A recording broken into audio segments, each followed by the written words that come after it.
आज के इस वीडियो में हम 460 करोड़ वर्षों का इतिहास जानेंगे। हमारी यात्रा शुरू होगी उस पल से जब सूरज और पृथ्वी का जन्म हुआ। इसके बाद हम देखेंगे कैसे तपती और जलती हुई पृथ्वी पर धीरे धीरे महासागर बने और इन्हीं महासागरों की गहराइयों में जली जीवन की पहली चिंगारी। फिर हम पहुंचेंगे उस युग में जब धरती पर राज करते थे विशालकाय डायनासोर। करोड़ों सालों तक चलने वाला यह साम्राज्य अचानक कैसे खत्म हो गया। इसके बाद शुरू होती है स्तनधारियों की कहानी। छोटे छोटे मैमल से लेकर आदि मानव तक का सफर, एक ऐसा सफर जो हमें दिखाता है कि जीवन ने कैसे खुद को ढाला और आगे बढ़ाया। और फिर आता है सबसे महत्वपूर्ण अध्याय, होमो सेपियंस का जन्म। वैज्ञानिकों ने इस लंबे इतिहास को समझाने के लिए पृथ्वी के समय को 4 यान में बांटा है: हैडियन यान, आर्कियन यान, प्रोटेरोजोइक यान, फेनरोजोइक यान। आज से लगभग 4 से 5 अरब साल पहले हमारा सूरज और सौरमंडल अस्तित्व में ही नहीं था।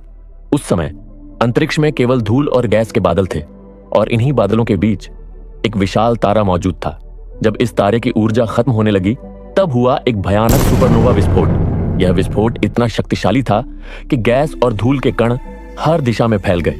धीरे धीरे यही कण आपस में टकराने लगे। दबाव और गर्मी के कारण ये उल्कापिंडों में बदल गए और फिर गुरुत्वाकर्षण की शक्ति ने सबको खींचकर एक जगह जमा कर दिया। हाइड्रोजन और हीलियम लगातार इकट्ठा होते रहे। केंद्र में दबाव और तापमान इतना बढ़ा कि वहां हुआ नाभिकीय विस्फोट जिसने जन्म दिया हमारे सूरज को। लेकिन कहानी यहीं खत्म नहीं होती। सूरज के चारों तरफ बची गैसें और चट्टानें लगातार घूम रही थीं। अरबों उल्कापिंड आपस में टकराते रहे। हर टकराव के बाद कुछ कण आपस में चिपक जाते।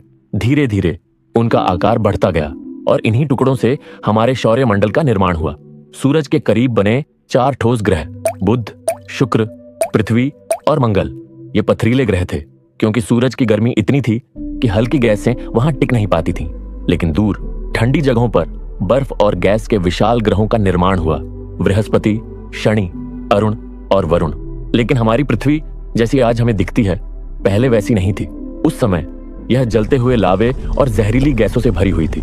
फिर हुआ एक ऐसा टकराव जिसने पृथ्वी का भविष्य हमेशा के लिए बदल दिया।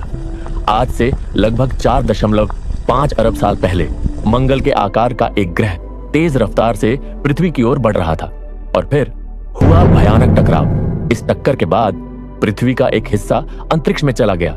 वही हिस्सा आगे चलकर हमारा चांद बना। चांद का बनना एक संयोग नहीं था बल्कि इसने पृथ्वी की किस्मत बदल दी। चांद की गुरुत्वाकर्षण शक्ति ने पृथ्वी के झुकाव और घुमाव को संतुलित किया। शुरुआती अरबों सालों तक पृथ्वी की सतह पर लगातार ज्वालामुखी फटते रहे। चारों ओर लावा की नदियां बहती थीं। लेकिन धीरे धीरे उल्कापिंडों और धूमकेतुओं ने पृथ्वी पर पानी पहुंचाया। इनकी टक्करों से बादल बने। लाखों सालों की बारिश से धीरे धीरे महासागरों और नदियों का निर्माण हुआ। लेकिन समय बीतने के साथ पृथ्वी का संतुलन डगमगाने लगा। लगभग 70 करोड़ साल पहले पृथ्वी पूरी तरह से बर्फ की मोटी परत से ढक गई। वैज्ञानिकों ने इस घटना को स्नोबॉल अर्थ नाम दिया। उस समय पूरी पृथ्वी मोटी बर्फ की चादर से ढकी हुई थी। इस हालात में जीवन का अस्तित्व नामुमकिन था। लेकिन गहराई में अब भी सक्रिय ज्वालामुखी मौजूद थे। उनसे निकलने वाली गैसों ने वातावरण को गर्म किया और धीरे धीरे बर्फ पिघलने लगी और यहीं हैडियन यान खत्म होता है।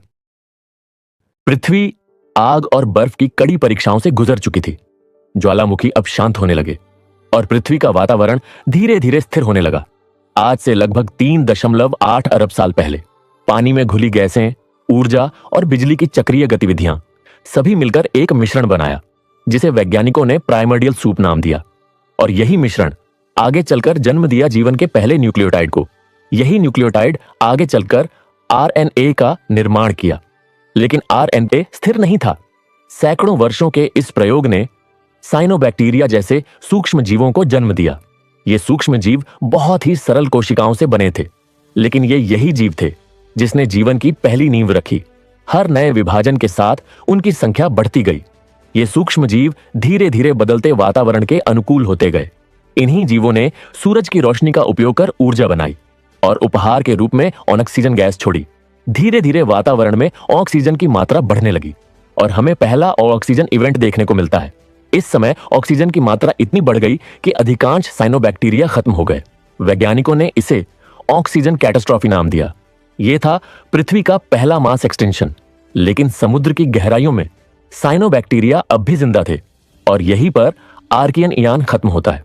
लेकिन जैसे ही प्रोटेरोजोइक ईयान शुरू होता है, उस समय ऑक्सीजन की मात्रा इतनी बढ़ चुकी थी कि पृथ्वी पूरी तरह बर्फ के गोले से ढक गई।